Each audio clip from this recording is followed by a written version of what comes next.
Overnight, more reaction to the passing of Supreme Court Justice Ruth Bader Ginsburg has come in. This is from President Barack Obama. This is part of his statement. For nearly 3 decades, as the second woman ever to sit on the highest court in the land, she was a warrior for gender equality, someone who believed that equal justice under the law only had meaning if it applied to every single American. He went on to say this: Justice Ginsburg helped us see that discrimination on the basis of sex isn't about an abstract ideal of equality, that it doesn't only harm women, that it has real consequences for all of us. It's about who we are and who we can be, unquote. Now, Senate Majority Leader Mitch McConnell says President Trump's nominee to replace Ruth Bader Ginsburg will get a vote in the Senate.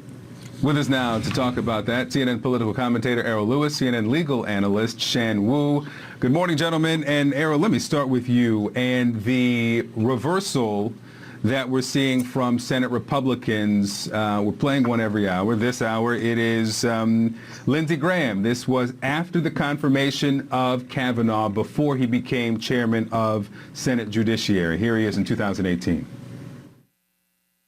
If an opening comes in the last year of President Trump's term and the primary process is started, we'll wait to the next election.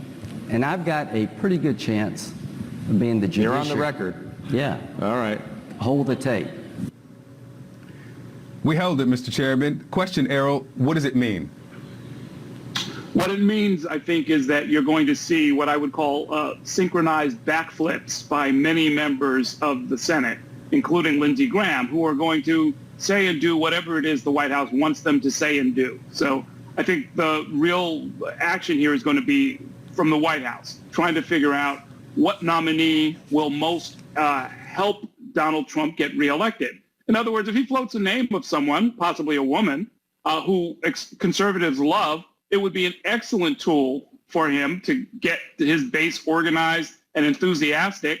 And compared to that, the senators, including those who are up for reelection, like Lindsey Graham, are going to be expected to fall in line and support that strategy and try as best they can to make the November election not about the pandemic, not about the mass unemployment, not about the uprising for racial justice that's still going on all over the country, but try and make it about the long-term conservative agenda of stacking the Supreme Court with the people who are going to do what they want to do.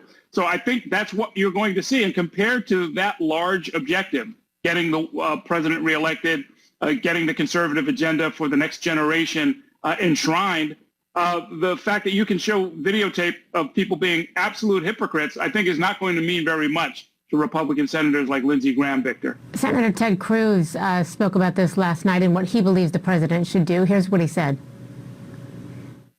I believe that the president should next week nominate a successor to the court. And I think it is critical that the Senate takes up and confirms that successor before Election Day. Shan, how realistic is that timeline he's proposing? Well, they have the power to do that. I think it's going to be a little bit of a crunch to do it actually before Election Day. But, I mean, they've got the votes to do it and they have the power to do it, so they could push it through. Shan, let me stay with you. And you told our producer about the impact of the dissent from Justice Ginsburg, and that will be, in many ways, what she is remembered for. Expound that, please. Yes. Well, she was a very brilliant advocate herself before she got on the court at all. She used a brilliant stratagem of pushing for women's rights through trying to advocate for male rights.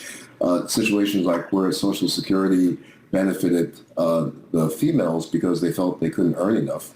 So when she got on the court, of course, her seminal decision that she made was the Virginia Military Academy decision, where she basically struck their single-sex policy down as unconstitutional.